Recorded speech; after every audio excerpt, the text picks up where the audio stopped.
요한계시록 11장에 대해서 두 증인에 대해서 우리가 잠깐 깊이 있는 말씀을 좀 터치받기를 원합니다. 사람들이 이렇게 두 증인을 하게 되면 두 증인이 누구인가에 대해서 많이 관심을 갖고 있죠. 그리고 그 두 증인이 언제 등장할 것인가라고 많이 관심을 갖고 있습니다. 그런데 저는 그 관심은 내려놓고 그 두 증인이 갖고 있는 미션 사명, 그래서 그걸 통해서 사명이 이끄는 삶이라 이렇게 제목을 가지고 잠깐 말씀을 증거하기 원합니다. 우리가 너무나 두 증인에 대해서 관심 갖지 말아야 돼요. 정말로 두 증인 보기 원하는 인생들은 주님께서 공중 재림하실 때 들림받지 못하고 지상에 남아 있어야 됩니다. 남아 있기를 원합니까? 아니면 들림받기를 원합니까? 들림받기를 원하시면 두 증인이 어떤 인생인가에 대해서 그렇게 많이 관심 가질 필요는 없어요. 다만 그가 갖고 있는 미션 사명에 대해서 우리가 좀 살펴볼 필요가 있어요. 우리가 11장 1절 부분에 대해서는 제단과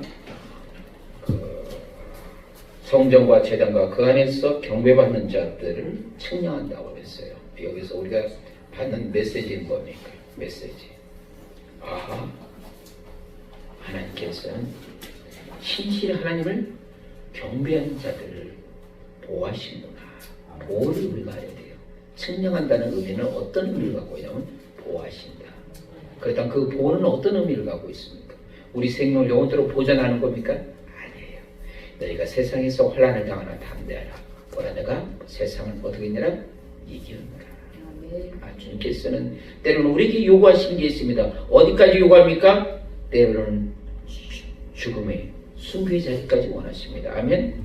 그러나 우리에게 있어서 소망은 뭐예요? 죽음이 그 끝이 아니다? 아니다는 것이죠. 부활하겠죠. 우리가 요한계시록 1장에 보게 되면 부활하시고 승계하신 그 주님이 붙잡는 게 있어요. 교회를 붙잡고 성도를 붙잡고 있습니다. 1세기 성도들은 그 환난과 핍박과 그 노마 제국에 있었어의 그 황제 숭배에 있어서 너무나 많은 고통을 당했어요. 고통을 당해서 그들이 고통의 자리에서 하나님 앞에 이런 간구를 올렸습니다. 하나님 과연 어디 계십니까? 우리가 이 고통의 자리에 있는데 주님은 과연 어디 계십니까? 그때 주님께서 말씀하십니다. 요한계시록 4장에 보니까 보호자에 앉으시는 하나님께서 보여주십니다. 나는 여전히 너희를 살피고 붙들고 주관하는 하나님이야. 그걸 보여주시는 거예요. 그리고 부활하시고 승계하신 그 하나님께서 교회를 붙들고 성도를 붙든다는 것은 너희들이 이 죽음이 끝이 아니야. 그것을 우리에게 증거하신 겁니다. 그렇다고 우리가 이 시대에서 사명자의 그 마음의 확신, 믿음의 확신은 뭡니까? 주님께서 끝까지 나를 붙들고 계신 거야. 그 확신이 필요한 거죠.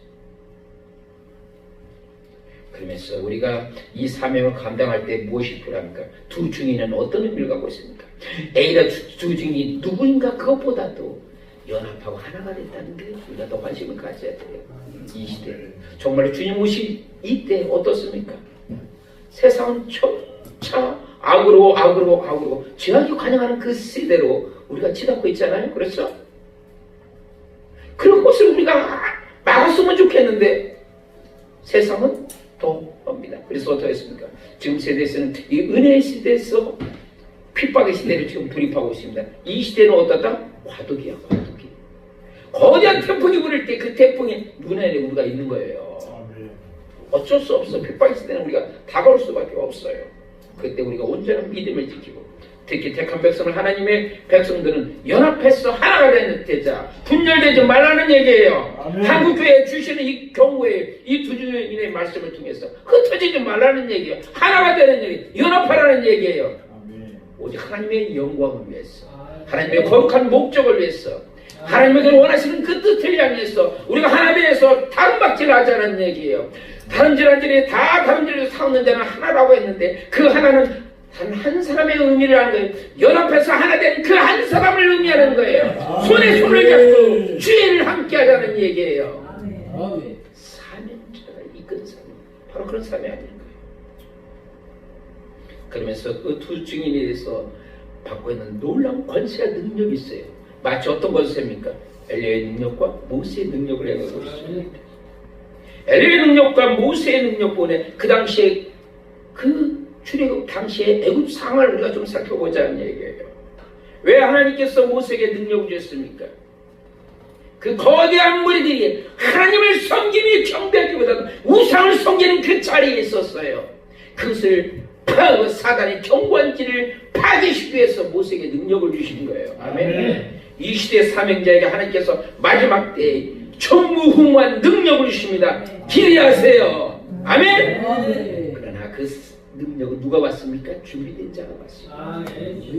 기도의 차례 여기 제대됐습니까? 월요일마다 주님 앞에 기도의 자리, 찬양의 자리, 하나님께 영광 돌리는 자리로 들어가잖아요. 무엇을 기대합니까? 하나님, 이 시대 이 마지막 때에 마지막 나에게 사명자의 이것을 감당하기로 원합니다. 능력 주세요. 아멘. 여러분 능력으로는 안 되잖아요. 아멘. 주님께서 능력 주시잖아요. 엘리사가 얼마나 강급했어요. 엘리야가 떠난다고 했을 때 그냥 충동살금 따라다니잖아요.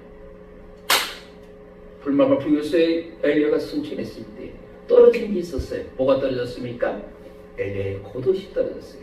그때 엘리사가 취한 행동을 보이셔요. 자기의 겉옷을 찢어버렸어요. 왜? 엘리야의 겉옷을 이기기 위해서. 이게 능력자의 권한인 거예요.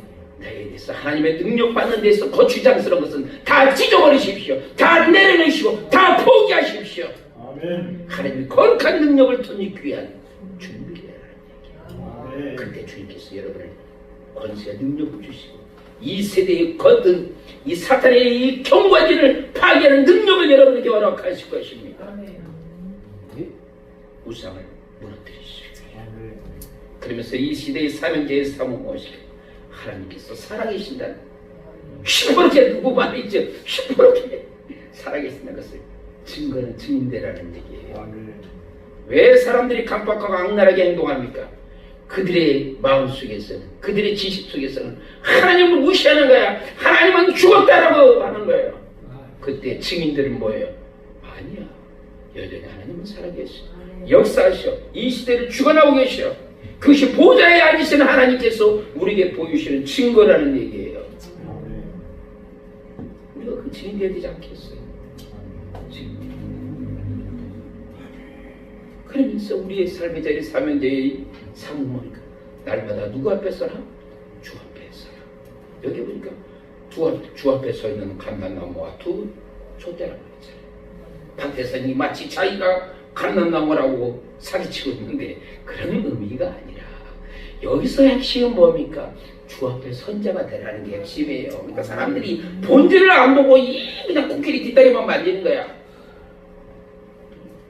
주 앞에 서는 인생이 되라는 얘기예요. 호랑대와 종기계적 켈빈처럼 거예요. 자기 삶을 주 앞에 드려지고 내가 거룩하니까 너희도 뭐하라? 거룩하라. 아멘. 그거 원하시는 거예요. 아무리 능력이 돼도 더럽고 추악한 이 사람 하나님께서 안 쓰셔. 버려버려. 아멘. 깨끗한 인생. 그 인생을 하나님께서 너는 내 것이다. 너는 내 것이다. 그거 한번 받아보지 않겠어? 주님께서 인정받아야 되겠습니다. 그리고 우리 삶은 주 앞에서는 인생이 되죠.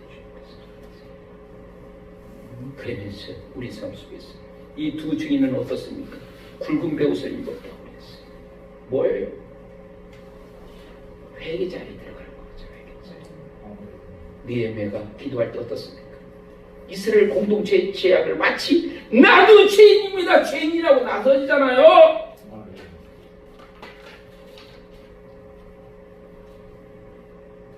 회개지. 요나가 회개하고 니네 가서 복음을 전할 때 요나서 3장 8절에 보니까 사람이나 짐승이든 다 무슨 것을? 굵은 배옷을 입었다. 그리고 힘써 하나님께 부르짖습니다.